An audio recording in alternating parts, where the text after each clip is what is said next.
Welcome. It's Friday night, and Friday night on Pender Island means there's probably something going on with the Conservancy. So you found us, and I'm so glad you did. It's also not dark for the first time in a long time on Friday at 7 p.m. I have a little bit of business before we start. First, I want to acknowledge and thank the botanist people, past, present, and future, for their stewardship, care, and leadership on these lands. So important to how we are thinking about our life and our work here on Pender. This is such a fun evening.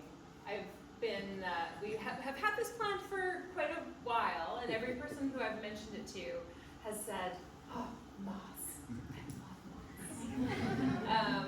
And so here we're gonna find out how much we really, truly love moss. As always, we have tea and some coffee, some decaf, instant decaf packets of coffee if you want coffee but you don't want to stay up all night. I also made moss-inspired cookies.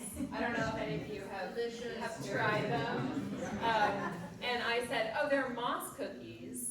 And Terry said, no, they're not just moss cookies. They are Rixia cookies. Rixia. Which I will show you in about 27 minutes. Yeah, okay. So, as you can see, I was being very scientific about my cookie making, and I made a particular kind of moss cookie.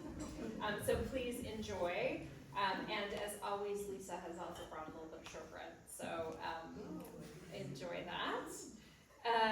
A few things. It's a very busy spring for the Conservancy. We have lots on the go, and we hope you're going to join us for so many of those things. How many of you came to Tal's workshop? It was part of Mosaic, wasn't it, Aaron? Chris. Oh, Chris, part of Chris. Tal's workshop on old growth restoration. Did anybody come to that? Yeah, okay, so he will be back on April 11th doing a evening seminar, which is going to be free. And he is an expert on restoration, and he's going to talk to us about how to restore forests on Pender, but also on our own properties. And so that's going to be a really enlightening and interesting talk. So April 11th, you can find that on the event page, of course, on the website. We also are coming up to Earth Day, Earth Week, and so Saturday, April the 26th is the Saturday after Earth Day, and we have two big things happening. One is the annual beach cleanup. So if you have been doing beach cleanup and collecting things, that's going to be your drop-off day. And the big news is that it's going to be at the hall, in the parking lot at the hall, not at the Medicine Beach market area. So that is a big change, but that's going to be happening. And also, don't wait. If you intend to participate in beach cleanup, don't wait until April, because now is actually a really good time to do cleanups, because of course the high winter tides and the king tides will, take all the debris and wash them back out to sea. So let's try to get as much as we can before that happens.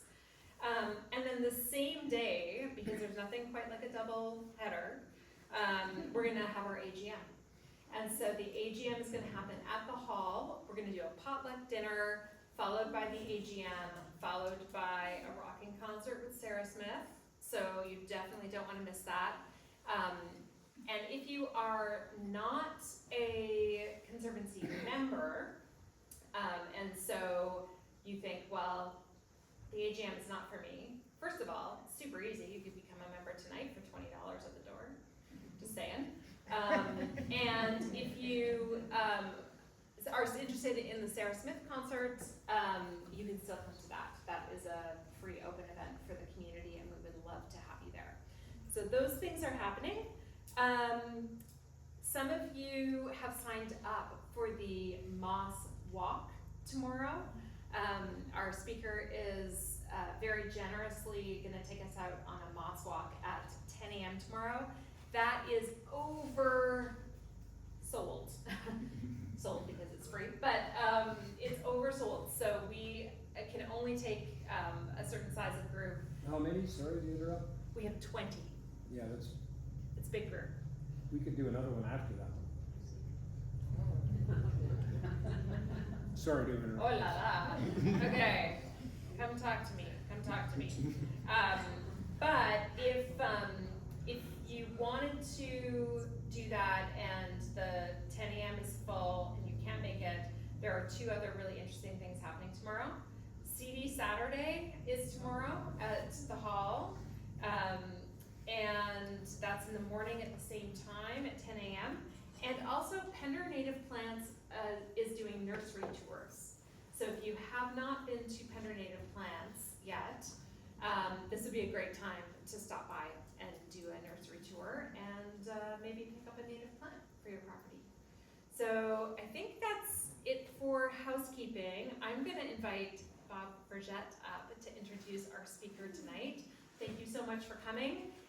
If you would like to help yourself to tea and coffee and cookies during the presentation, feel free, just come on up and help yourself. Okay, thank you. Thanks, Bob. Thanks, Julie. Well, I don't have to tell you my name because Julie just did it.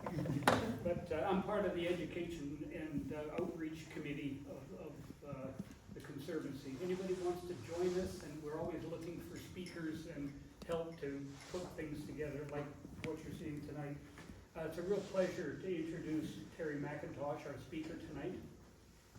He grew up in Ontario, and in the last few months we've all grown to love Ontario more than we used to, as well as the other provinces. But anyway, he's always, from the time he was a child, he spent time wandering around the wild places. And he tells me that he still does that to this day. And I don't think George Hill's a wild place, but nevertheless, he got his BA in Ontario, went across a big pond to New Zealand to get his master's in science, and he got his PhD at UBC. Then he decided, I'll back up. His expertise in studying were bryophytes, mosses, and liverworts, so that fits really well to what we're going to see tomorrow. He did focus on the dry interior. I don't know if where that leaves Pender Island, but it can be dry here. So he's really well qualified to talk about this tonight. So after completing his PhD, he moved back to Ontario, 10 years as a prof at Wilfrid Laurier. And then after that, he moved west again, and he's been consulting and giving talks to groups like ours. He's currently finalizing a list of moss. Nobody's going to guess how many mosses we've got here, but Terry's going to tell us. A huge number of mosses, Let even them on guess. Pender Island. How many mosses in BC? How many species of mosses? In California, there's 600 and some. So, how many do you think that are here? Over 1,000. Well, very good. Don't know, it's about 800 and some, which is quite remarkable. It's huge. But more than California, which has way more vascular plants and way more everything else than we have. But we've got mountains, we've got north, south, drylands. Anyway, sorry, I'm interrupting everything. We're going to get you up here right now. I know. With me is I'll lovely Terry McIntosh.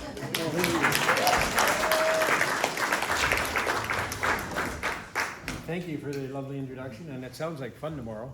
Here's the other alternative for tomorrow. I'm going out with, that's okay. No, I'm going out after the hike. We're going to run around. Ms. O'Brien and I are going to run around the island and look for different things. And maybe some people who couldn't make that hike in the morning could want to join us. So we can figure that out afterwards. Yeah, come 'Cause see me if you're interested in that. Yeah, I have, I don't think I've ever been on Pender.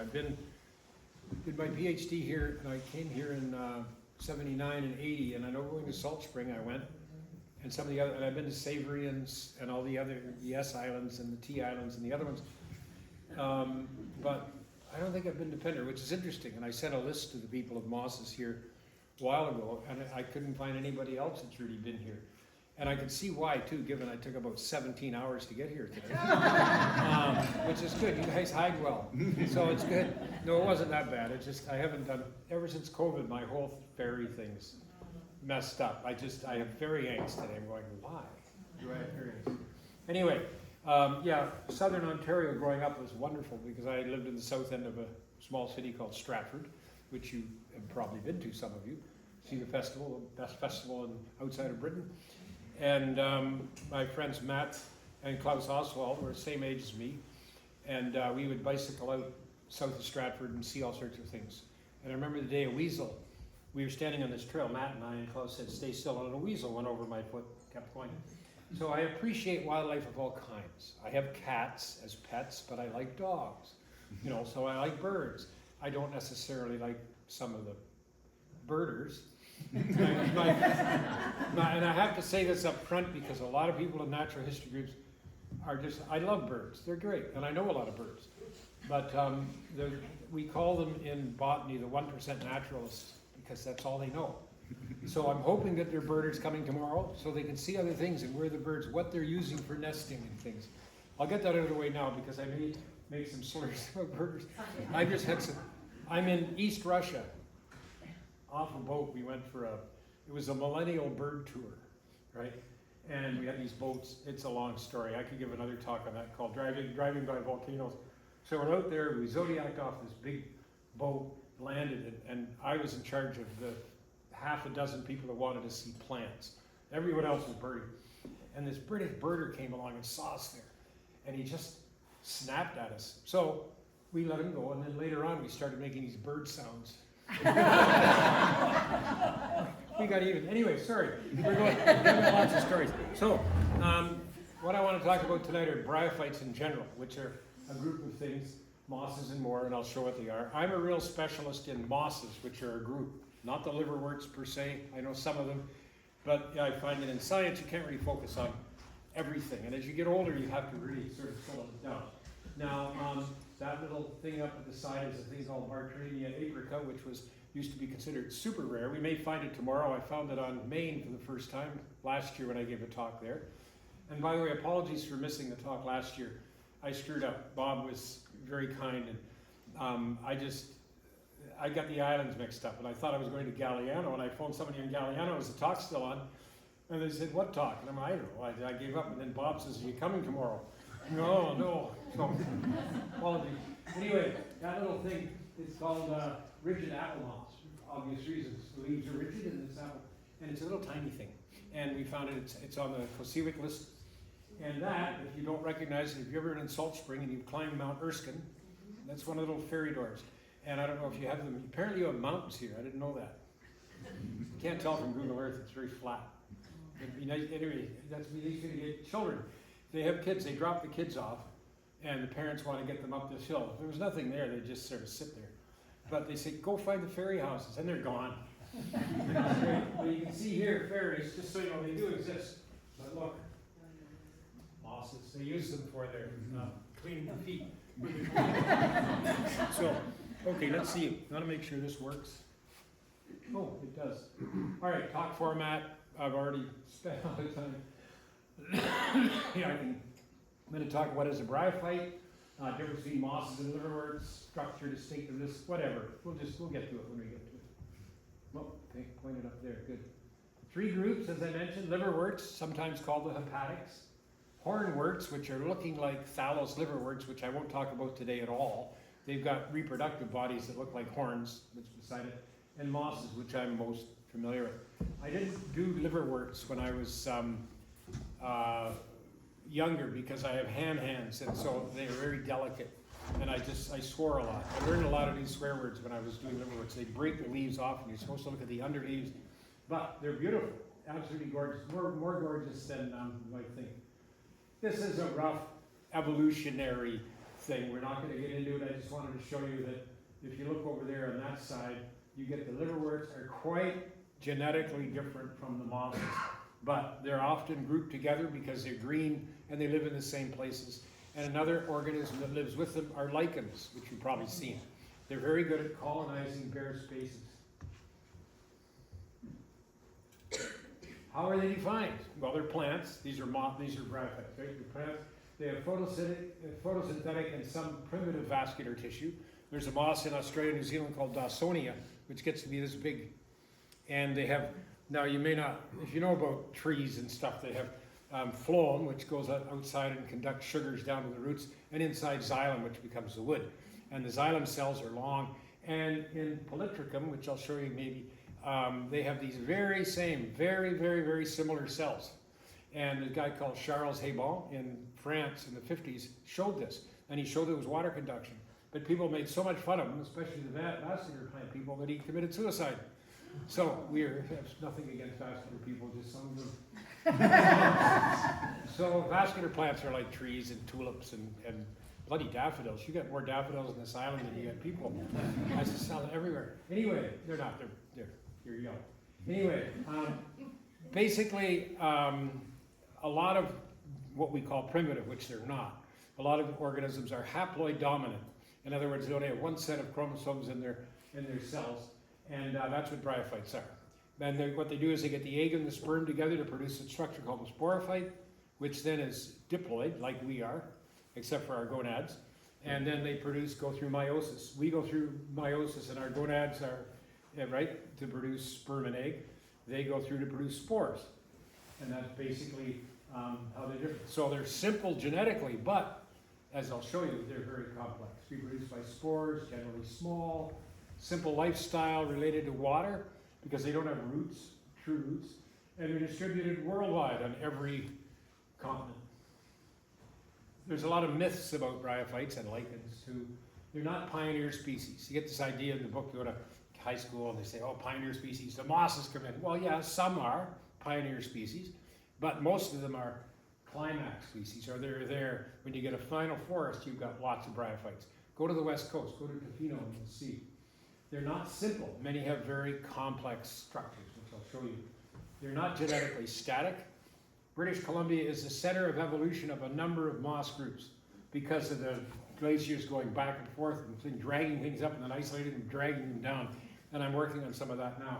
I'm actually working on genetics for the first time in my life, and it's really fun. They're not easy to move around. This is one of the myths. You get this thing, you've probably seen it. Oh, get some yogurt and put the moss on and slap it on the wall and it'll grow. They all die. All die. You go into a restaurant, you see these moss walls. Oh, look how green they are. They're spray painted lichens, mostly. Spray painted green. They're all dead. They do not work because most mosses are very habitat specific. The ones that grow on rock only grow on rock. Ones on trees, only on trees. Sometimes. But there are some mosses that grow on a bunch of substrates, but they don't work. So don't waste your money on that kind of stuff. Facts. Many are easy to get to know. Steppe moss here. We've got just I'll get everything. This is steppe moss, which you've probably all seen. You'll see it tomorrow. Steppe moss is dead easy. Hylocomium splendens. Every year, there's this year's, you can't see it. There's this year's fronds coming up. That's last year's. That's the year before. That's 2020. That real stretch there where there wasn't much growth, that was COVID. No, it's not, but anyway. We have dichotomous keys, which means you take a choice. You say, gray hair, most of the people here, not gray hair, younger people, generally, not so many. You know, that kind of thing, so that's how we separate them. At present, I am editing English translations for the Russian flora. Now, I'm not allowed to do this through UBC, I do it on my own, because we've cut off all association with them. But the Russian scientists are great, so I'm translating Rushlish, so they've made these keys up and I'm doing it, and their keys are just great. You need 2 microscopes to do these things properly. We have lots to learn. Still new species being described. I've got a box of things that don't have a name, 20 or 30 species from BC that were probably new species in science. We're a long way to figuring them out, but genetics is helping. And many of them are critical, though, in maintaining healthy ecosystems. The more the moss, the better it is. Now, Brian Minter, okay, is a bloody curse. In one respect. He's great, he's got great advice. Well, yeah, cut the roseberry, whatever. Then he comes up and somebody every year, I heard it the other day and I couldn't believe he's still on this. 40 years ago, he's on the radio at CBC. And somebody said, I've got these rhododendrons and they're covered with mosses. And he says, well, you got to take them off because they're damaging in the lichens. And I'm going, and he said it the other day. I got to bump into him at some point and point out that they show it's healthy bark. Anyway, don't be taking them off. They're not doing any damage. Anyway, phone apps, there's a lot of apps now to help identify things. Seek and all these things. And iNaturalist, if you want to learn them, there's all sorts of little side things. Pointing it the wrong way. There's identification problems. They're really a tough group. The language, first of all, they use different terms. We don't have a lot of textbooks, whatever. They look different, wet than dry. Tomorrow we'll be seeing them all wet. But you go back to that same forest next week and you go, are they the same mosses? They'll sometimes disappear, they'll turn color. And the terminology is often difficult. But, we're not going to get into that stuff. Come on. So let's look at liverwort first, or hepatic. How are they different from mosses? Well, they often have lobed leaves. They've got sometimes all sorts of cilia. The sporophytes, the things that produce the spores, are ephemeral. They just grow for a short time and then die, whereas mosses are perennial. They live a long time. They're more common in wetter environments. They're funkier. They're beautiful. They're way more beautiful than mosses under a microscope because they've got oil bodies and all sorts of things. But they're too delicate for my ham hands, so I don't really work with them. Plus, I've got enough to do with mosses. Come on. Here we are. This is some spores of the liverwort, by the way. And those little things you see here, those are called elaters. And mosses don't have them. So if you have a little capsule like this with spores in it, they have these little things which actually spring back and force the spores out, which are kind of neat. And that's a terrible shot. See what I want to find? That's a liverwort, leafy liverwort sporophyte. Very clear, hyaline it's called, clear, and they don't live very long. Liverwort's a fascinating scientist. This is a guy, Ernst Haeckel, who, if you ever get a chance to Google Haeckel, he's illustrated tons of things, and he just loves them. So that's some of the forms of liverworts. Quite a diverse group. In British Columbia, there's over 9,000 species of liverworts around the world, and we have about 250 here. There's leafy liverworts and thallus liverworts. Leafy have leaves. Thallus liverworts look like this cookie, right? That's not a moss, but a liverwort. A thallus liverwort. Ritzy, I'll show that. It's actually, I sent her a photograph earlier and she reproduced them completely accurately. We won't tell them. Anyway, thallus lack leaves, although they do have scales. Let's get to some pictures. This guy doesn't seem to want to go. Here we are, leafy liverworts.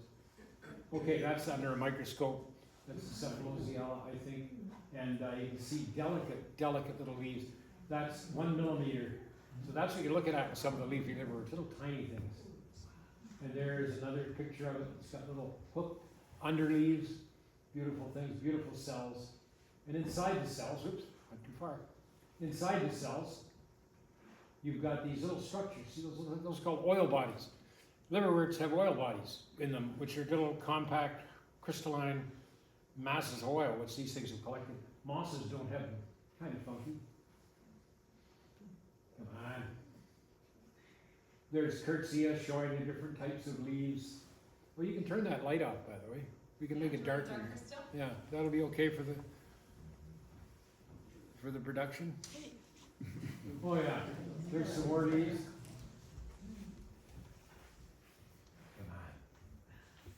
Come on. I'm going to give up on that and just go to. Well, there we are. And they also sometimes have these things called gemi, or asexual reproductive bits, which are they drop off and form a brand new plant, which are kind of neat. So they're the same genetic makeup. There's Ptillidium, which is really common here. Beautiful leaves, beautiful cells. There we are. There's some drawings made by one of the world's most famous artists. She's Patricia Eckel. Has drawn things. She won the Illustrator of the Year Award worldwide botanical in 1989 or 90. Anyway, she lives in St. Louis, and her husband was my external for my PhD. Thallus liverworts I study because they're a little more easy to see. You'll see these under rock outcrops. here on the island, these masses of green thalli. They look like lichens, but they're green, so therefore they're liverworts. There's some of the structures. These are the reproductive structures here. They're also ephemeral, but the sporophytes are underneath these things. Those are called carpocephala, which is kind of a cool name. There they are again. That's from Channel Ridge in Salt Spring Island. And that's something you've got in your garden. Nasty. That's called Marcantia polymorpha. And if anybody here gardens and has pots, that thing pops up everywhere. It's a nasty little piece of work, but it's very successful. Now, what are those green things? Well, those are called splash cups. And inside the splash cups are little spheres, little UFOs, that when a raindrop lands on that, they spread around all through your garden. So if you see that, pick it out before it gets, they start little bits, and you may say, oh, isn't that cute? Well, it'll take over your soil. I don't think it does any damage, but it does kind of crowd. It'll certainly take seedlings out. So, and there's another one. This is sometimes called snake. This is conocephalum. This never gets in your garden, but it's cool. These things can be like these masses of 2 or 3 feet long growing in wetlands. Now, they are different. If I go back, you see these dots on top there. There's little polygons with dots. Those dots are basically air holes where gas exchange happens. So who says these things are simple? Not me. And if you look at this thing on the side, that's kind of what it looks like. Sorry about all the dirt, but it's got like a little chamber, like a little barrel, and inside are gas exchanging spaces. Quite complex. And there's another picture of one, and you can see the top. So not simple things at all. There's Athalimia hyalina, just to show you some other things. There's this picture I took on the Arctic coast. I was way up, 2005, Bruce Bennett and I went up to the Arctic coast along the Beaufort Sea. And this was near an old Inuit fishing house. And it was there. And so these things are able to live. That gets pretty cold and covered with a lot of snow in the wintertime. And there it is, happy as ever. This is called Spherocarpus, and it grows on Salt Spring and in Victoria, Texanus. And this is where Charles Allen in 1910 or so discovered the X chromosome. From that, humans, our own. It's got a really cool science research there. Really weird. It's really tiny. Those things are the size of a dime, the whole plant. Right, but it does look a lot like the cookie. So maybe it's a spheral. Anyway, there's the males, right? And the others are the females. Yeah, little bugger. There's Targionia, which we should find tomorrow. Its sporophytes aren't found, those spore-producing things aren't found on stalks. They're found at the edge underneath the thallus. Okay, Rixia, this is what it looks most like. Rixia is an annual liverwort that grows alongside wetlands and streams. And possibly that's your cookie right there. Rixia crystallina, there you are. That's what our cookies are. See, look at this, perfect. Just bites up. You know what I eat these though? Those are about 1 centimeter across, and they grow, they produce thousands of spores, and then die. And these areas are sometimes covered. In the spring this year, I went up, last year in the fall, I went up and did some work along the Fraser. And remember when I don't know if you were aware of this, but the Chilcotin River, there was a big landslide, right? And it slumped, and finally when it broke, the First Nations around Agassiz had built a backwater because they thought it might just come down there. And they did, and all the debris and stuff was directed into this backwater. Just incredible science from the past. Anyway, those rivers, when they were down, they're way up here, and those sandy sort of stream banks are here, and the water goes down, and the Rixias grow. So how they stay in that soil without getting washed away, I don't know. And they're always in the same place, the same sites. They're not everywhere, but some of these sandy things. So kind of neat. I can't see the, there we go. Oh, there we go, just flashing by.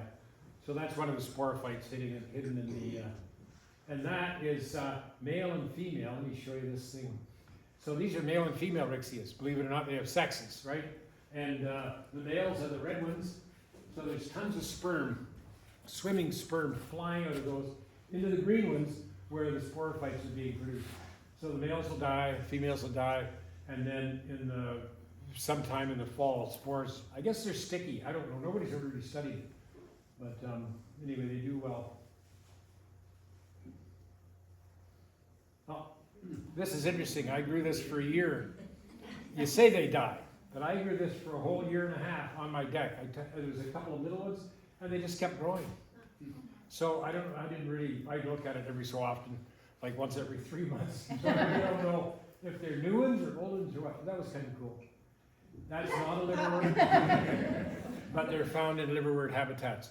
That is called a frog. And whatever. Anyway, pretty easy. Not sure which one. I did know at one point. There's an interesting liverwort. I call this the Popeye liverwort because it's got these hairs along the edge, kind of looks like Popeye's beard. That was found on Salt Spring Island, and it's probably the first for British Columbia. That particular species. And that's what they look like under the microscope. These are 1 millimeter long, those little hairs.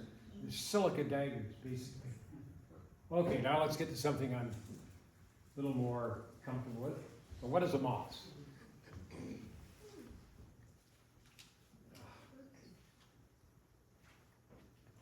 Well, it's not a Kate Moss. Now, for some people, and it says great audience, because everybody in here knows who Kate Moss is except people who don't have gray hair. And if you don't, she was a famous model. Well, it's not a Sterling Moss, who most people here will know too, race driver. Maybe I'm aiming at the wrong place. Anyway, it's not Moses, the ultimate badass. Not him. Oh, there's a joke. Not funny Moses.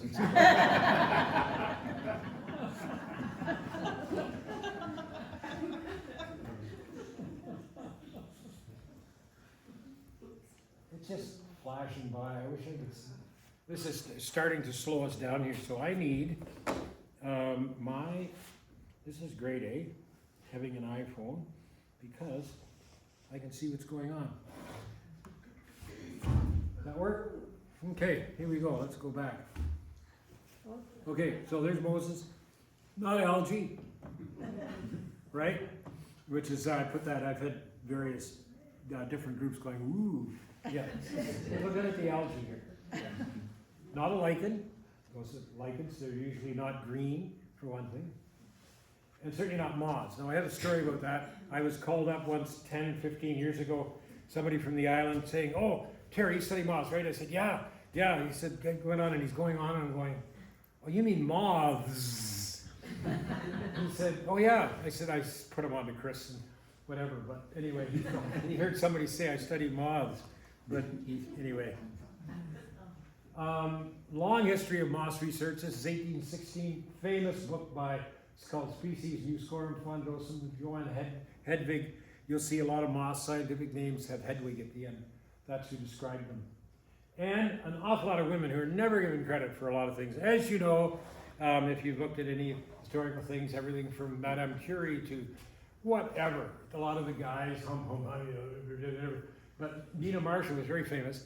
And a lot of, see, back in the day in England, the minister was doing the science stuff. And anyway, a lot of the women did the art, did the research, did a lot of things. So we have to say that it was a bisexual sort of impetus. A lot of different people. He was a very famous book, and I found out that I bought a bunch of books randomly 20 years ago, and I had this book. I didn't even realize it. Anyway, most people, when they're going to study mosses, this is what they think. My God, it's moss. And for legitimate reasons, because they aren't necessarily easy to understand. You can learn a few of them, but it takes time. That's what I was talking about before. You have the gametophyte, which is the haploid thing, the leaves. Then you've got up here, it produces the egg and sperm get together at the top of the plant to produce that solid structure, which is diploid, and then meiosis happens in the capsule, and you get spores. Spores are not necessarily very successful, especially in a climax forest when there's not anywhere to grow. So they often just wasted in some cases. So here's an example of a moss. That's a schistidium, which I study, and you can see different sort of shape. This is not very nice. Here's a cross section of a moss leaf, Plytricum. Now, who says they're simple? So a cross section means we take the leaf like this, take a razor blade, cut it through, and put that little thing on the side. And you can see on the top, they've got these lamellae at the top, or rows of cells, which are with spaces in between, and different sort of cross-sectional features with different types of cells. Incredibly complex. These are called the haircat mosses, and they're called that because the sporophyte is covered by hairy, what we call calyptra. And there's a cross-section through a sporophyte, and very complex. This is growing out in the parking lot. I saw it today, Funaria hygrometrica. And it's neat because see how twisted it up it is? When it rains, it gets really twisted. When it dries, it straightens out again. And all the spores come spewing out of those little mouths into this is a pioneer species, does well. Sometimes called a fire pit moss. You'll see this thing growing in fire pits. There it is. These are taken by my friend Oli Westby. Oli and Greta, I met them in 2008 at the Meadowlark Festival, and they stayed at their place for many years. They both passed now, but he went from being BC's one of the best bird photographers ever to doing plants and mosses. I got him sucked in. There's a sporophyte showing the peristome, or the teeth, which help mosses. There's the peristome close up. So they open up when it's wet, so the spores go out. When it's dry, they close. In some cases, it's all different. So that's how spores are released. Who said they're simple? Right? There, that's what I study. These are interesting. This is one of these polytrichums again, but don't worry about the names. Anyway, these are males. This is where the antheridia, or the male bits, are found. And they're splash-type cups. So rain comes in and then the sperm spew everywhere. So this time of year, probably in the fall more, because sporophytes are growing now. So when you go out in the fall hiking around, you're getting lots of moss sperm and liverwort sperm all over your boots. Something to think about. but don't think about it for long. I want you to stay focused here. Anyway, so this is Patricia Eccles' drawings again. Just to give you some idea of how complex these things are. Some of these things have long hair tips. The cells are all different. They're just really complex, and it's really neat to look. She is a fantastic artist. Ecological roles, very important. They are successful in all successional stages, bryophytes, but mosses we're going to talk about for now. They're important in soil stabilization. They're important in moisture nutrition retention, large animal use. Birds use them for nests, also mice, whatever. They fill various ecological niches for bacteria, fungi, and vertebrates. And a lot of people have asked me, why do you study mosses? What do they do? Well, how are they important? All these things. And I just say, because they're there, like any living thing. It deserves street cred, right? So we don't want to just sort of find reasons they're important, but there are some. By the way, some of the largest habitats in the world are covered by moss, and that's the big muskeg and tundra with lichens, and that's the big sphagnum or peat mosses that grow all around the northern hemisphere, right? And they are incredibly important. There's Hans Romer. I don't know if you know Hans. He's a great German, got a great sense of humor, and botanist, lives on the island. Anyway, we were on Mount Maxwell once in Salt Spring, and he looks up and he says, oh, look, a hummingbird nest. And I look it up, huh? So he took his camera and took this photograph. And you see here, it's made of the lichens are starting to grow into the nest. It's been used for many years probably. But that moss that grows there isn't on any of the islands. I don't, it's just unrecognizable. No idea what it is. Where'd the hummingbirds get it? No idea. But anyway, that's not a moss either. But there are, well, it is a moss. That's broom moss, and of course our famous banana slug. Notice here we have that, and we have the slug of dogs, the Labrador. Habitat. Remember I was mentioning you can't throw these things on a wall and hope they'll grow. Most species in some genera are groups of species, okay, but not all are restricted to a specific habitat, like rock, or trees, or soil. In turn, these habitats are broken down by meso and microclimate. So you get, when you look at a tree, if you look at a tree, for example, I don't know if you remember back in the day where Boy Scouts were trained to the north side of a tree, there are mosses there. Well, there's a lot of dead Boy Scouts out there. Because a tree in a field that's perfectly straight will probably have the mosses growing on the north side of the tree.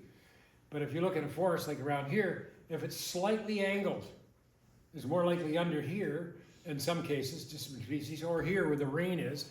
If there's a little V here where the branches go, the water goes there, goes down there. The topography of the tree dictates where the moss grows and the availability of water, right? So if you're going to do ecological studies, you'd say Pender Island, that's sort of the macroclimate here, and then the mesoclimates like around a rock outcrop, and then the microclimates right in the dirty little crevices and things. Many bryologists, that's what people are who study mosses and define themselves by their habitat preferences. I both love sphagnum bogs, the wettest possible almost except lakes, and I did my PhD on dryland mosses. Why? I got a deck in Vancouver. If you ever come through Vancouver and you want a Sarracenia, you drop by my house, I'll give you a free pitcher plant. I can't get rid of it. I've got all these pitcher plants growing in my bogs on this 42-foot deck. And I've also got a greenhouse with succulents in it. Makes no sense to me, but that's what happens. Anyway, stress. Such a stressful environment. If you look, I think the next slide, if I remember correctly, whoops, is, okay, so here's a moss, and that's ice, right? And you see these people, I get this question once a year, how can they grow in a stressful environment? Like you see it in Alpha, and I said, it's not stressful to them. They evolved in these habitats. This is Citricky Marvellous, which can photosynthesize at -4 Celsius, right? Below freezing. And as you can see, this is in the ice, and it's under the ice, I should say here. And it's happily green and photosynthesizing. So stress is I guess, defined by the sort of genetics of the creature. Now, if you move this to a forest where it's humid all the time, it would die because it needs to dry out, right? But it can also live. So it's all very different. Adaptations of mosses, and I'll show you some of the adaptations. Some mosses have bumps on their cells. Those are called papillae. Some mosses have 2 layers. Most mosses are 1 cell thick. The lamina, the leaf things are 1 cell, that's it. But some are 2, some are 3, not very many.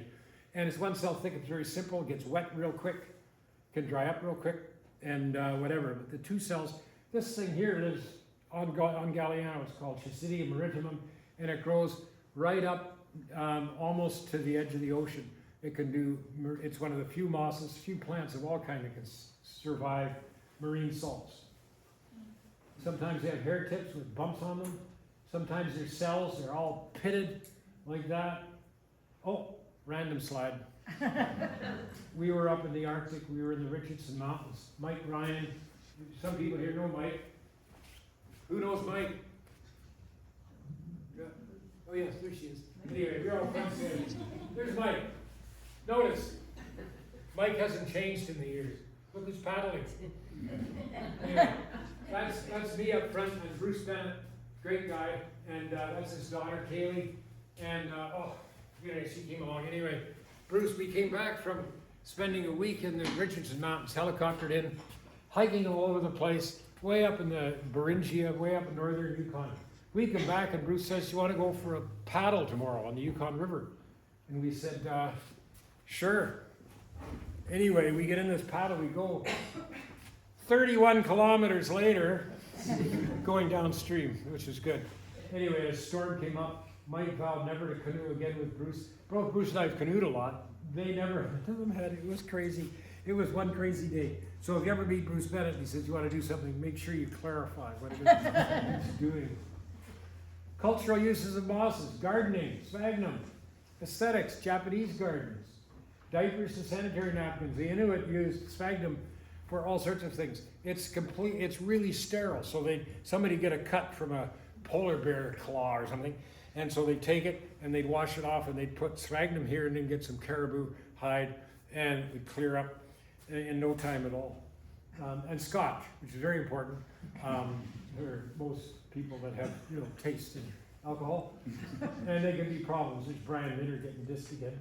There's sphagnum moss, which is live sphagnum moss, beautiful thing. And that's how we buy it. Right now, unfortunately, a lot of sphagnum bogs are being stripped and stripped and stripped, and every living thing in there dies. Salamanders, everything else, so we can get the moss. So they're trying to substitute it with things.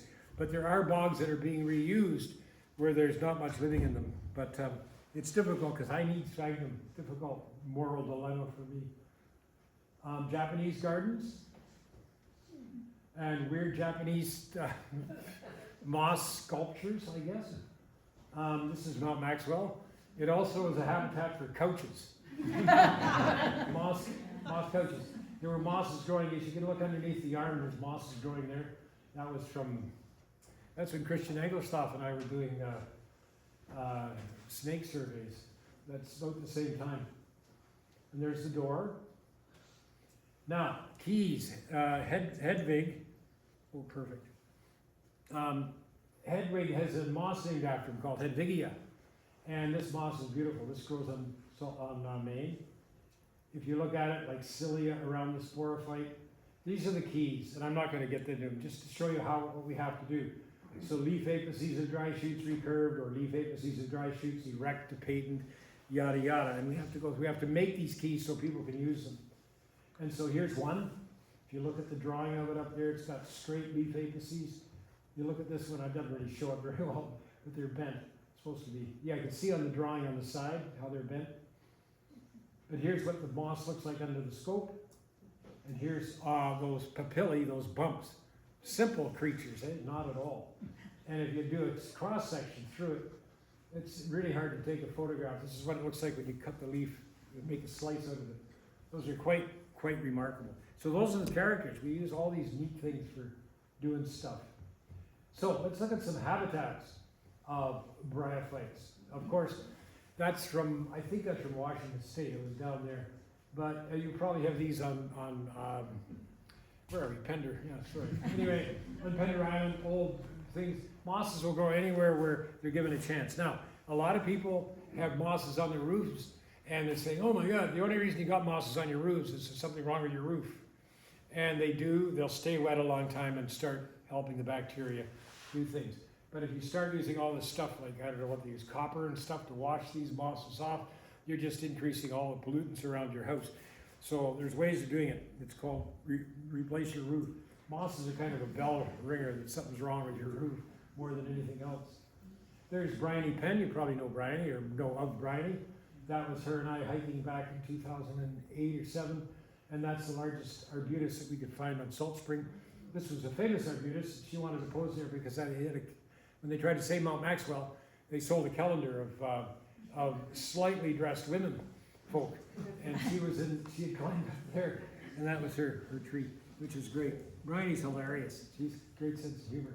But that tree, you see where she stands, see up behind the little gully? Something about, you're conservationists, right? If you have trees here that are famous or whatever, build a fence around them so people don't go hammering around the roots. I came back to that tree, and once the arbutus leaves had gone, it was really compacted. So parks built a fence around it. Even though they could climb the fence, people didn't. So they stopped pounding on the roots that were down there, which can eventually kill a tree. So something to think about. There's Karen and Paul, Linton, Mount Maxwell. That's showing all those mosses you see in that. There's about 10 species there. They only grow on rock. Okay. There's Hylocomium splendens. There's steppe moss with a aberrant fungus. And there's an arbutus tree with, we'll see this moss tomorrow. It's called Oregon beak moss. Grows up, not too many trees are able to do it. I don't know why that's a terrible form. Anyway, there's some of the haircat mosses, very rigid leaves, growing in, this grows not on trees, grows on soil mainly. And of course with another friend. Now you see this moss, it's curly. You see the straight leaf thing, but the curly leaf thing is called Racemytrium elongatum, or Nephotricum elongatum is a new name. That, if you go to the ferries and it's dry and you're going to Victoria and you look at the outcrops, all that yellowy moss you see there, it's all that.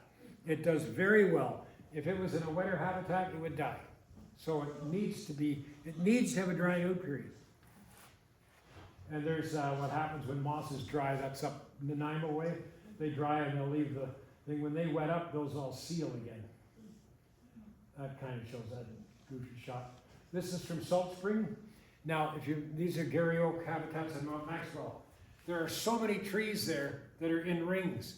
And it took me a long time to figure it out. What had happened, probably in the 1700s, 1600s, maybe, there was a landscape scale fire through there, or something, and it killed the oaks. But the Gary Oak is about the toughest tree we've got. So, and I see this with young trees. So what happened is the center part died, the big tree died, and they started growing around it. Now this is famous, this one, because I don't know if you know what a Wiccan is. I know some of you do. Which is, I know you're here. You don't have to admit it right now, okay? But I'm not saying who I know in Salt Spring, but I knew a number of Wiccans in Salt Spring. And so I go up there, and it was another group. And inside this row of trees was little people made of grass, right? So I'm giving a talk in 1999 in Victoria, or 2005, I guess. And these little people made of grass, and I figured, oh, that's cool. So I made one and put it in there. And I show this slide, and I tell that story, and at the back say, those were women! You put them in. I said, no, it was a woman I put in. And it was Karen Hudson just giving me a hard time. Whatever. Anyway, it was just a hoot. Loved my time up there. The reason I got the contract to look at Mount Maxwell was because you might remember 9/11. We had an American staying with us, and Jim Hope, who used to run the Nature Trust, he called me up about 11 in the morning, and we're all like in shock looking at the TV. Hey Terry, you got a contract? Can you come in? Can you do the Mount Maxwell thing? They had good money. And I said, Jim, can you call me tomorrow? Don't you know what's going on? Well, we got to get this done. Anyway, so I eventually did it. And I got around, did all these photo points, and I learned things about Gary Oaks which are incredible. If you look at Mount Maxwell, as a lot of these things, if you look at the mosses, at one point during the 50s, 60s, up until it got a lot drier, Douglas fir came in, and there's these huge Douglas fir which are this big around, 80 years old, really grew fast. Now they're all dying, and there's this halo. And if you look at the mosses, you see the mosses that started losing out where the dryland mosses, but now the other ones are coming back, and you can see them coming up. So there's like competition. Now it's more open. But I've seen Gary Oak trees which are dead here, big old dead things with a branch coming out here. What was it? It's about 20 meters. Went about 18 meters.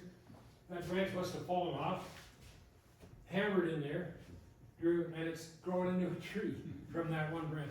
These are tough trees. I know it's not mosses, but these are some of the best trees for getting mosses on. They're really quite neat. Now there's an example. That's a sedum, Gary Oak. Gary Oak bluffs are great for mosses. There's Paul again, looking at things. There was a fire in Salt Spring 2009 or 10. I can't remember. Some kids lit a fire, and it was amazing. Just ripped through. Killed a lot of mosses, but killed almost all the introduced grasses, and all the native grasses burned down and all grew back up, which is kind of interesting. But you see here, those mosses are back now. I'd like to see it.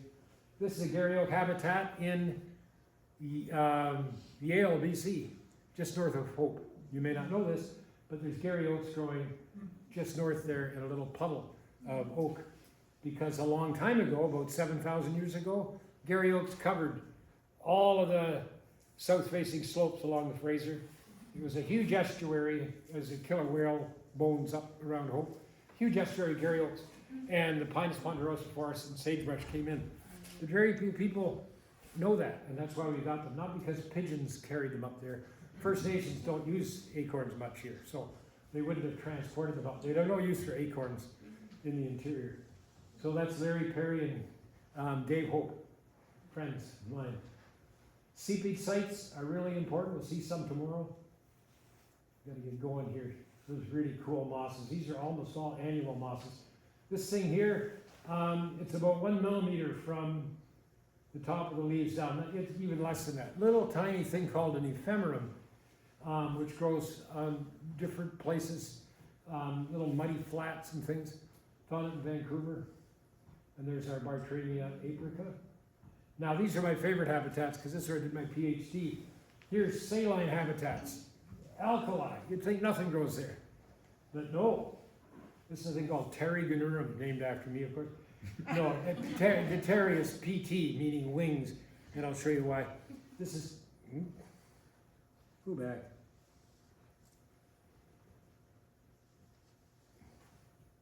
Here we go. There we go. Anyway, it's got little capsules, and in drylands you often see capsules don't get above the leaves. Anyway, we're doing a world genetic project on this right now. But there it is, they got little wings on their leaves. If you look at them, thus Terry, wing, neuron, the nerve. There they are under a microscope. There's one I found, 2 of them, up in Yukon for the first time. So disjunct 1,000 kilometers. Crazy. And there's another one called rusty cord moss, which is a big hit. These things are about 1.5 millimeters tall, so they're quite large. A lot of small mosses. That's always Pacific listed. If you ever go up to the interior, you see these giant banks around Penticton and Kamloops. If you ever get up there, those at the very top there, and my students, the course I was teaching, the very top there is the bottom of ancient Lake Okanagan. The bottom of the lake, right? So the lake was glacially, there was huge ice dam south around Vaso Lake, and when that ice dam broke, melted, whatever, the water just went down and carved out all these gullies. Those habitats, those little clay banks or silt banks, are rich with really cool bryophytes. That's the thing called Microbrion blazovii, also under 1 millimeter. The only 2 places in North America found are both in BC. I found them. I don't collect, like look at each one I grow, collect a whole bunch of stuff and then sieve through it the best I can. That's what it looks like in cross section. Weird. Here it is again. Random slide 2. Guess. Now it's going to be easy. Guess who was the first person to ever get caught with a mite or a tick biting them in Yukon? So I wake up one morning at Bruce's place and I'm going, what the hell's that? And I say, Bruce, get down here. And I showed him there was a tick there. And he said, oh, I just saw a program on this. He got his tweezers and he said, you don't twist them out. You just slowly pull it out. Because if you twist them, and he pulls it out, puts it in a jar, and takes it into the entomologist. And they said, oh, it's this one or whatever. Anyway, I had my backpack there, and I was in the South Okanagan 2 weeks before, and that damn thing hitchhiked. So it was the only case was a fake. But it made the newspaper up in Whitehorse, which was cool. Extra photos. Ole took this picture. This is a thing called, what is it called now? Anyway, toss it on. Hooker eye.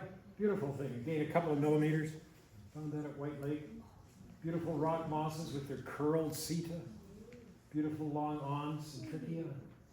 That, it should be here, that's Dendroalzia abiatina. It's a tree moss that grows on oaks. It should be on, we should find that tomorrow. Some places, beautiful thing. That's on, what's that dorky little island off Notch Hill? Oh, it's D&D property. Anyway, it's just right near the submarine bases out there, hidden away. Anyway, this was a whiskey glass somebody must have put there years ago, and I pulled it off and I put it back, but it was really neat. It was stuck to the wall, and mosses behind it were growing a little bit bigger than they were outside. Kind of neat little habitat thing.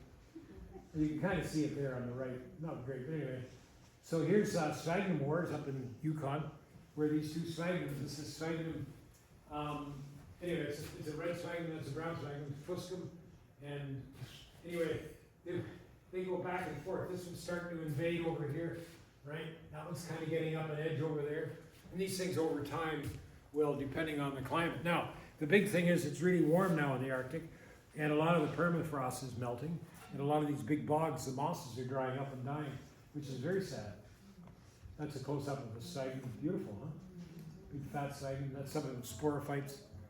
Beautiful things, complexes. These things, see the little holes in the top? They pop off. They explode. They build up gas, and then. So if you're in a bog in late midsummer, you can lay down, very quiet, and you'll see a lot of sporophytes. Some of them produce a lot, some don't. You'll hear. Literally, it's really cool. But you realize you're not getting sperm all over you, but you're getting spores all over you. So that's something to think about. These are things you really shouldn't think about for a long time, because you might get scared to go out into the woods. Anyway, here's that thing. This is called Sphagnum rubellum. Beautiful thing. And growing with sphagnums all the time are lichens, and I always appreciate lichens. I almost became a lichenologist, but didn't live a lichen, but didn't. That's one of the British soldiers, so to speak. That's from a muskeg up in Ontario. That's a dung moss. Dung mosses are super neat because these are, see the typical sporophytes. Spores get shot out of the top there. There's your peristome. But these spores get shot out, right? How does that work? Anyway, fly lands on them. Do they smell? I think they're sticky anyway. Anyway, flies land on these things, and they take the spores to a patch of dung, like caribou dung or bear dung, and they germinate on that, and they live in a really high nitrogen environment, and they grow into these things, right? And they come, and then flies come and get them and move them around. So it's a sort of fly dung you know, how does that work? Something anyway. I can't remember whether they're sticky or whatever. It flies. That's a dung moss. Collecting and processing mosses, I'll show you tomorrow. I usually use paper bags, paper packets. We're just about finished, so maybe I'll show you a few of these things.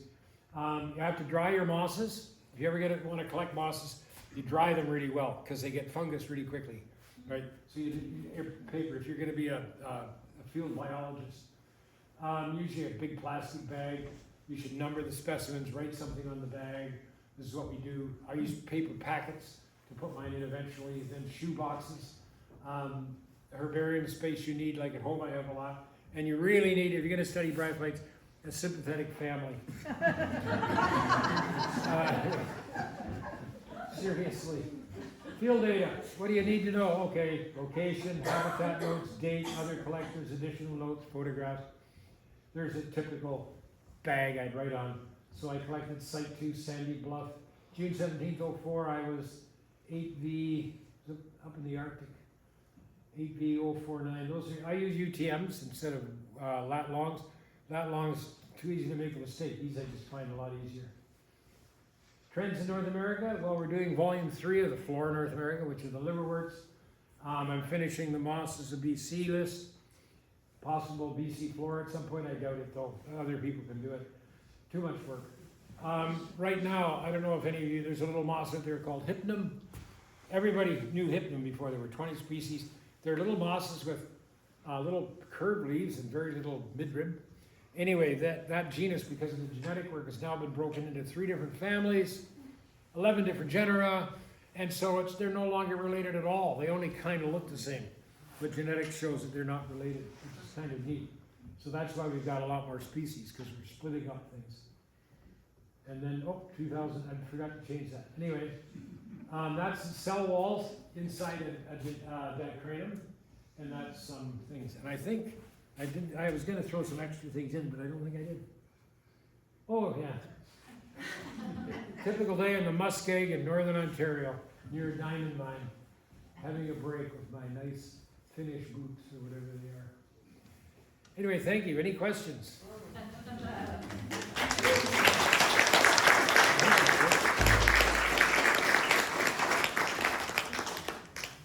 Yeah, that's it. Well, yes. Can you eat any mosses? They've tried. They've caribou Repeat the question. sometimes. We didn't hear the question. Can mosses be eaten? There's not much. There's no value to them, I don't think. Let me remember. I remember up when back in the day, Bruce Bennett and I both smoked, and we got trapped, and the storm came up, and we got trapped in the North Shore of the, caribou everywhere, and we're sitting there, ran out of cigarettes, and so I was rolling sphagnum, tried it, didn't work. It's no good. Maybe if you can put it on the wound. Well, the reason you can do that is sphagnum, I can do a whole thing on sphagnum. This is really general. If you look at a sphagnum moss and you look at a leaf, it's mostly made up of dead cells. With little green cells in between, there's these big hollow cells with holes in them. And they have really great anion exchange, cation exchange. Anyway, so what they do is, if something comes in, they replace it with hydrogen. whatever, anyway, get over it. Yeah, I'm just, a little slow on some of my facts tonight. Anyway, there's a biochemist here, no, anyway, so they're very acidic. All the sphagnums are pH 4.5 to 5, not all of them, most of them. And so that's why bacteria things can't live very well.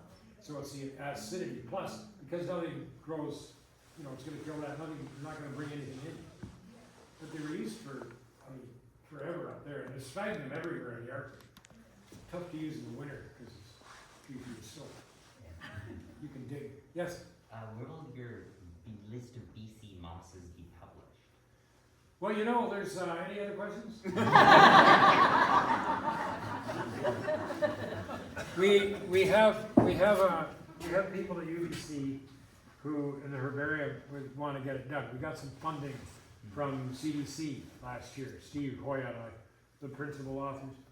And it just keeps going on, and I'm glad you said that, but we want to publish it as a living list, right?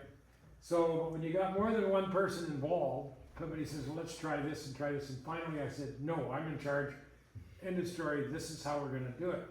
And then about a month and a half ago, 2 months ago, a list came out, The Mosses in North America by Bill Buck and someone else. And so, is that interfering with ours? Not really. But the thing is, I looked at their list and there's so many mistakes. And they've left out so much. And I'm going, now what do?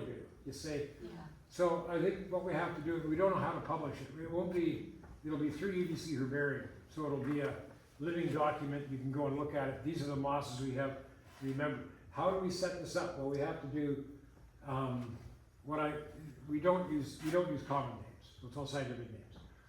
And we'll set it up so that it's alphabetical, and then we'll do it by family on a second sheet. It'll be Excel format, which is the best way to work. So something like that, and then a reference page, and then it's done. The problem is, I'm editing this Russian flora, and what happened 3 weeks ago? Well, they revised another genus in Europe, and so now we have to go back. So that's why it's a living document. But we have to get it out. We can't keep waiting for the changes because it's not going to end, right? I mean, our work we're doing now, I'll show people tomorrow, but there's a little moss that we used to call Centrichia ladipila. It's coeliac listed. But Steve and I have been bugged by this for years, Steve Hoya, who I work with a lot. And I forgot to put people up, or did I? No, I didn't. I forgot my acknowledgement slide. Bruce, Steve, First Nations. Did I skip by that? Probably did. Anyway, I do have to acknowledge a lot of different people in this work. I didn't do it on my own by any means. I trapped a lot of, suckered a lot of people in, but we won't, anyway, they're very helpful too. But First Nations, I've worked with over 30 different First Nations groups now, very rarely on moss, but with all sorts of helping with ideas, doing rare plant surveys and things. Always, I really enjoy working with First Nations, but lots of people, and I don't know where that went. Anyway, what was I saying before that distraction? Publishing notes. Like how the names change, like the. Oh, the which? Living list. Well, the living list, yeah, so it'll change. We just have to give up on the waiting. We just have to do it. So we have to find a place, do that, and there was something else I wanted to say. But anyway, questions? You have one? Oh no, I was going to you with the orange shirt. Yeah. I can tell. And it better be good. Yeah. Is there a significance why the male part of the liverworts and mosses are red? Apparently, there is yeah, it's funny. I've seen that a lot. Apparently, it may be a driver for some insects, Okay. smaller insects. But I don't know if insects can see red. It's a good question. But if you take a mite, for example, come along and say, sure, bird, oh, I think I'll take it over there. Why did you go? I guess there's enough of these tiny things. Like people don't realize that in your house. In Vancouver, I put a thing, pseudoscorpion picture. I went through some old boxes and found pseudoscorpions in the house. And I put it on Facebook. And people go screaming, oh my God. I said, well, they're in your house. They're everywhere. You have pseudoscorpions in your house. Get used to it. They said, no, they're less than a millimeter. I mean, it's really hard to find them, but they're really cool. They're scorpions with big claws and no stinger. They eat mites. So you think about the mites in your house, which is pretty sterile. Think about all the stuff outside, right? And by the way, I have to do a plug for spiders here. right? I'm really tired of all the people that come up to me. I have friends who are spider experts, one of the Canada's leading spider guys, and then Rob Bennett, who's also spider trainer. All those so-called spider bites are from something else in your house, right? They were in twos. Well, if you look at the size, I've seen them, like a centimeter apart. That would be like the world's biggest tarantula would have made that. And you do not have tarantulas in your house. There are so many things living in your house that you're not aware of, and you could be allergic to something. Plus, you're not going to roll over. It's going to kill the spider. It just doesn't work. So try to think it's not the spiders. Maybe it's something else. Because it's one of my bugaboos, and I every so often like to throw it out of the meeting like this. Don't start being nasty on TikTok. Oh, by the way, if you want to learn about sphagnum and bogs, how to make them, and so forth, I got 14,000 followers on TikTok, and I don't make money on it. It's just Canadian, you don't make money. But it's called Botano Nano. If you want to go on that, it's got some crazy videos of me doing crazy stuff. Not that crazy. Quite sedate tonight, actually. Really. I feel good. It was that little bit of beer Bob made me drink before. So, yes, you had the question. No. I'm trying to think of something, but No. probably not. Yeah, so the other idea I threw last year out at Maine when I talked to them and ignored you guys, was I would really like to organize, I don't know what it would cost to get people involved in that, but I really like to organize not just moss stuff, but kids BioBlitz. You've all heard about BioBlitzes, right? Where people come and they name as many things. I want to do it in Vancouver first, where I get a bunch of biologists together, insect people, maybe 10 people, and have people show up. We have tables out front of the house, and each person takes 3 or 4 kids and goes down the back alleys of Vancouver and starts lifting things up. And you come back in 2 hours and you tell people what you found. And it's I did this with kids, some First Nations kids, and the next thing you know, their heads are buried, lifting everything up. I said, you don't do everything, leave your mom's house alone. But it's an incredible way. Adults do this, and it gets a bit sometimes competitive and a bit silly. And they use a lot of iNaturalist, which I don't like to say. I think it's better just to, like tomorrow, I'm not going to teach you a bunch of moss stuff. I'm going to teach you about bryophytes in general, have you become more aware of them. And they're there, so, so that might be an idea, we'll talk about it. I could come over, I was thinking of doing it here, and then, can you get to,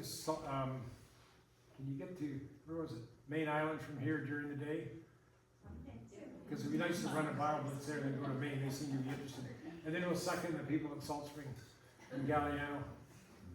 So, Salt Spring. Yeah, I know, but that would be a different day. Yeah. I know so many people in Salt Spring. I'm looking at their sort of their botanical curse. No, I'm not. They like me, I think. So When anymore? you're doing your field work, do you take like a 10-power loop with you? Oh yeah. Because some of this stuff is pretty small, you were saying. Yeah, I got, the thing is, you get to a certain stage where if you take a hand lens, right, which is a loop, I've got one here I can show you, just little hand lenses, the diamond, and all the spy things the guys do in it, whatever, you know what I mean. Anyway, so I never use them in the field because I know them so well, most of the mosses, right, that in my habitats, that I don't need to identify them in the field. Even ones I don't know, I'll say, okay, that looks good, and maybe I'll have a quick look to see, and then throw it away, it might be good, then I put it in the bag. I'd much rather look at them at home under the dissecting scope, right? And, but I just don't use it much. A lot of people do. I know bryologists that they paid like $700 for their loops. They've got one that's 50 times, little tiny thing, which you can barely see in. And these rows of loops. And I don't know, it's just not my thing. But I'm not saying they're not valuable, it's just not my thing. So what's the optimum magnification, like on your microscope? A dissecting scope goes up to, it's up to 100 times, I guess, I think they are. And then the compound scope I've got goes up to what, 1,000 maybe, but not that much. Good question. I use them so often.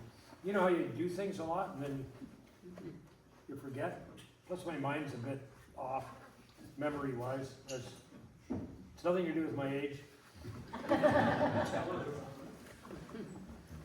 me show you this one. This is a good one. Except, of course, it's, I used to be able to find these things. I feel, you know, middle of the night, where's my hand lens? Oh well. How'd I put it in there? Oh well, anyway, yeah, I'll show you, here we are. Oh, there it is. So, this is the hand lens, this is the one I got at Deakin in Vancouver, and it's 20 times, I think. Yeah, looking at it, it's hard to say. So when you're doing it, when you're using hand lens, a lot of people do this. Silliness. You can't really see much. You go like this, you go, without poking yourself, yeah, you go. And then, like this. And you can see, oh, pseudoscorpion. No, and he took me down. So yeah, the problem is they often don't make this hole here big enough to put in something you can hold. So you have to kind of, I put mine through here, which is really weird. This is about 30 bucks, 40 bucks, I don't know what they are now. But they're from Europe, I think.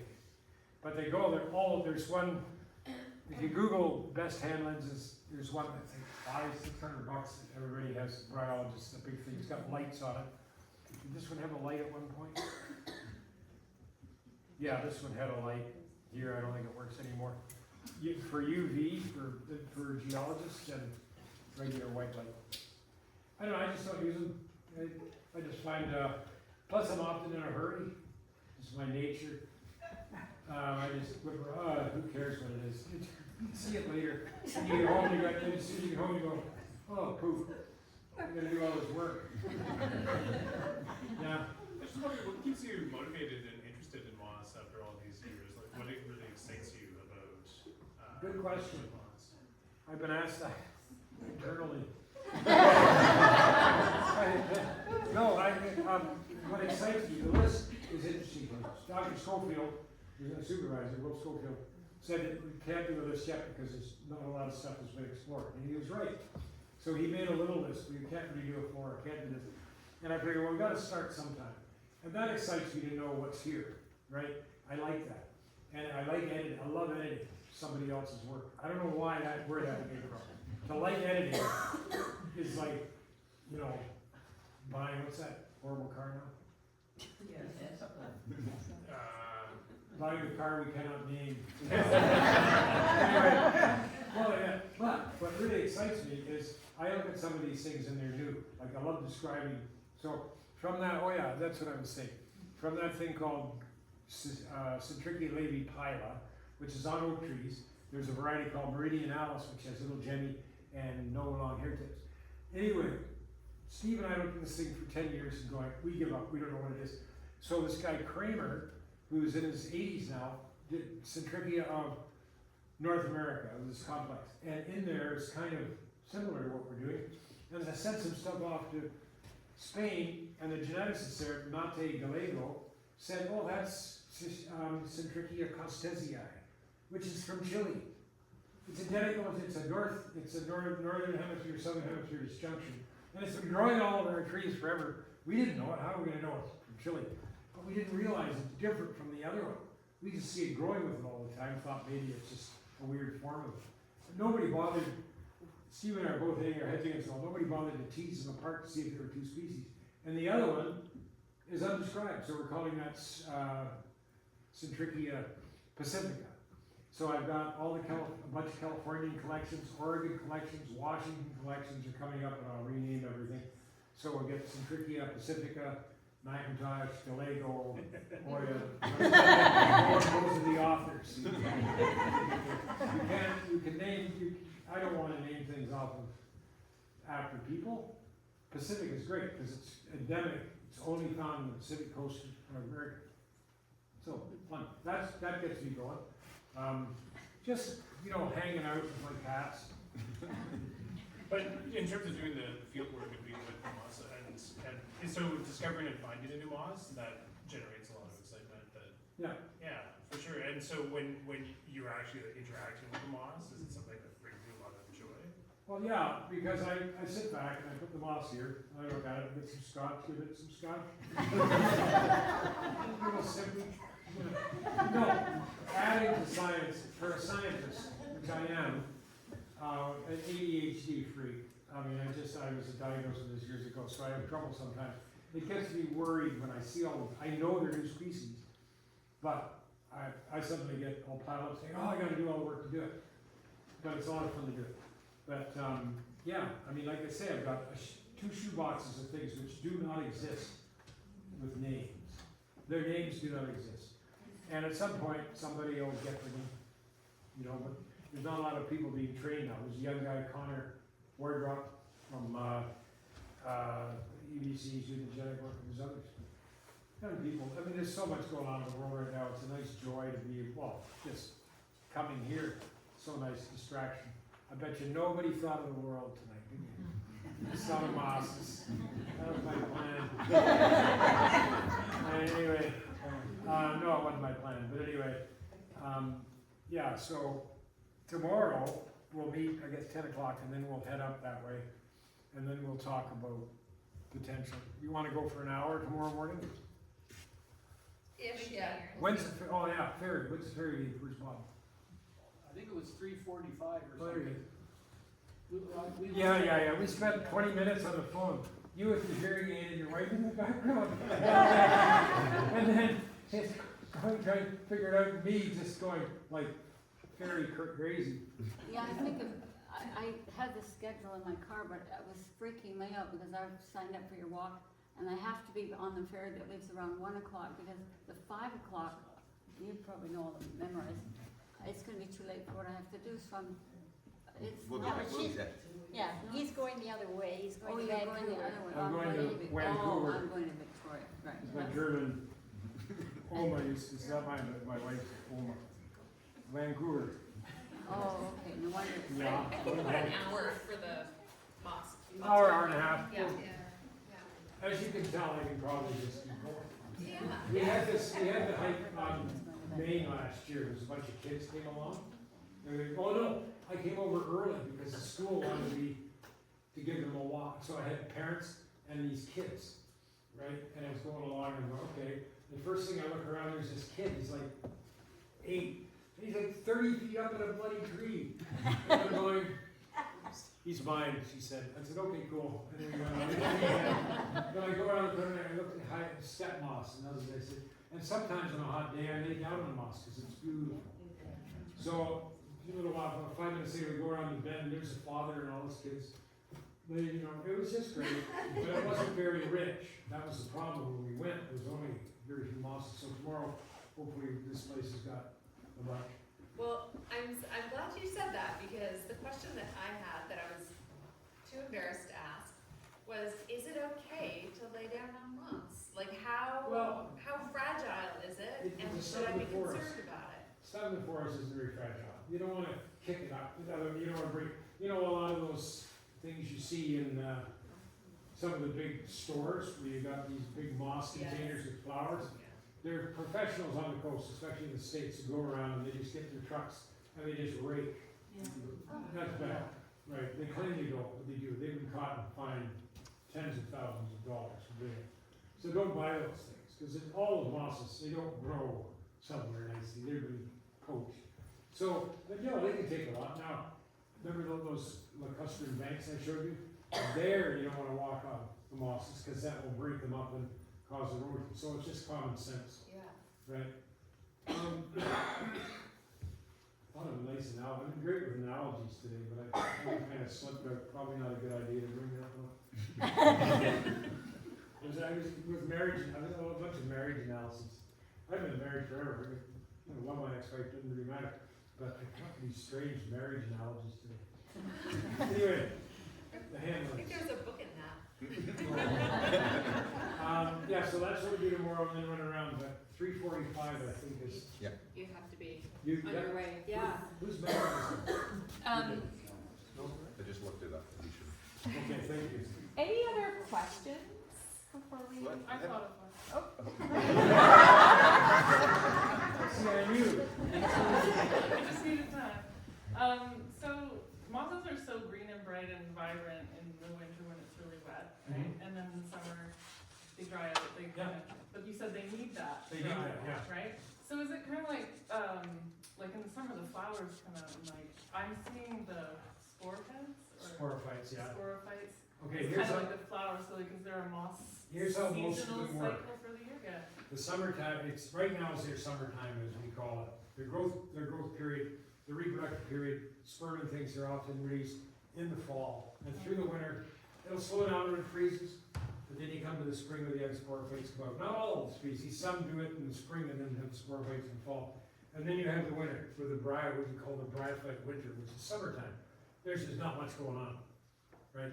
And so then it starts raining again, and then it starts booting them up. So they're dormant when they're dry. When I was doing my PhD, this would have been in 1981. I found some mosses from New Mexico from 1926 or something, right? Little dry land mosses. So I put them on the scope and put a drop of water on them, and they turned green. They came back after They that. came back after all that time, but then they died. Okay. Certain They had enough energy for There's that little a bloom. phospholipid pathway that wasn't connected, and it probably the phospholipids died. I don't know, I'm not a plant chemist, but the thing is, the photosynthesis system kicked in Yeah. after over half a long time, almost a century. So I was just wondering if there's any microfauna that you find is associated with mosses, like. apparently there is. I'm really bad at finding it, but those, what do you call them, the bears, the tardigrades. the tardigrades. The tardigrades are apparently common in these things. I don't notice it, right? But I do know that when I was students, when I was a prof in Ontario, one of my students, Judy Schneider, she studied the Wilfrid Laurier, which is right down near the American border, and it has the largest population of Massasauga rattlesnakes, which is cool. Anyway, she studied testate amoeba. Now, testate amoeba are amoebas that live inside silica shells, right? And they live in sphagnum. And I saw some of them. So they'll live sometimes inside these hollow cells. And so they've got these shells around them with holes in them. So some little critter comes by and comes a pseudopodium. So those live there. And I've seen things, oh God, I had a great story, but I go back in time. What did bears, tardigrades. Oh yeah, so I'm in the Arctic, right? We're in a bioblitz. And I had a heart attack about 4 years ago. One of these things where you're sitting there going, I don't feel good. A bit of an itchy thing, and I wanted to burp. Check my blood pressure. It went from 120 over something to 160 over something, down to 60, down to, figure I better go to the hospital. So I went and found out I get a double bypass. But luckily it wasn't like one of these things, right? So I don't know what that has to do with anything. But anyway, so right after that, heart attack, you're supposed to rest, right? But I had an invite to go to Yukon like 2 months later. So I went to Yukon, and then they told me you can't do any work. And luckily there was a woman up there from Ecuador who was a cardiologist from Ecuador who sort of laid the law down about things. And so I didn't, when I was going to the bogs, I went slowly through all the bushes. Anyway, so I bring some sphagnum back, and the spider expert comes in, right? He brought me a beer. He's great. He brings this thing in, and so he's sitting there, and I got my sphagnum over there in a bag, and he says, he spent the whole day sieving sphagnum, looking for a male of this tiny spider that they've only found a few times, and it's always females, always. And he's sieving, so he got this big, takes a bunch of sphagnum, and he shakes it, and there's traps down there, and insects fall, and all sorts of things did, but he let them go. So we're sitting there, he gives me a beer, right, and I got my sphagnum there. And what walks across the table from my sphagnum? It's this little spider, and he's going, holy shit! And he looks at me in his Hungarian accent, holy shit, whatever it was. And he turns back, he said, don't let it go, and I'm going like this, and he came back, and it was the first male for that species in North America. And so it was just a complete fluke. And I told him, he said, where? And I said, I find spiders in sphagnum all the time. So that's spiders. but all sorts of things. I mean, you get slime moles, endemic slime moles that will grow only on sphagnum, which is neat. Anyway, that was a very good question. You had some time to think about it. Oh, yeah, by the way, you guys have had Kevin Luther over to do a moss thing. Kevin and I have a unique relationship because he can't come to my talks. I said, why not, Ken? He said, because I can't follow them. I said, why? And he explained, this guy with 2 PhDs, philosophy and stuff. He says, you go off on a tangent, right? I said, yeah. He says, well, I stay on a tangent. So he'd be over here right now thinking about pseudoscorpions and missing everything else. So I hope I didn't do that too much. I love speaking and whatever.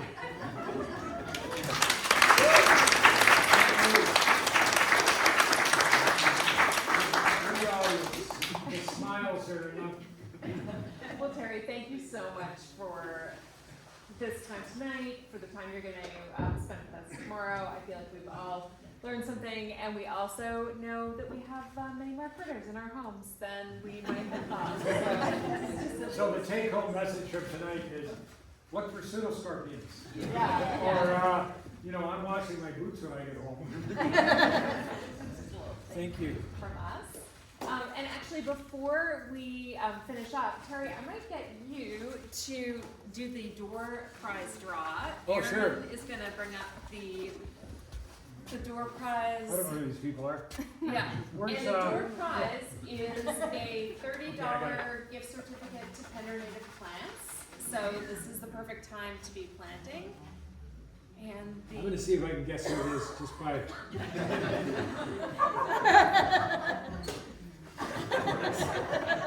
You won.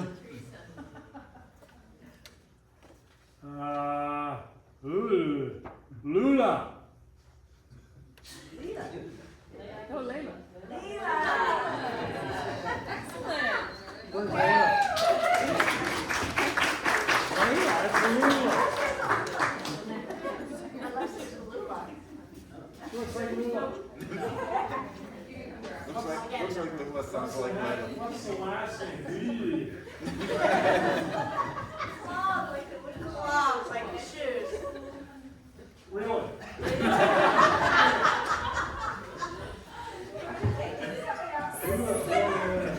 Thank you again for coming tonight, and we'll see you on April 11th for TAL seminar if you can make it, and otherwise maybe we'll see you at either the walk tomorrow or Pender Native Plants for a little nursery tour.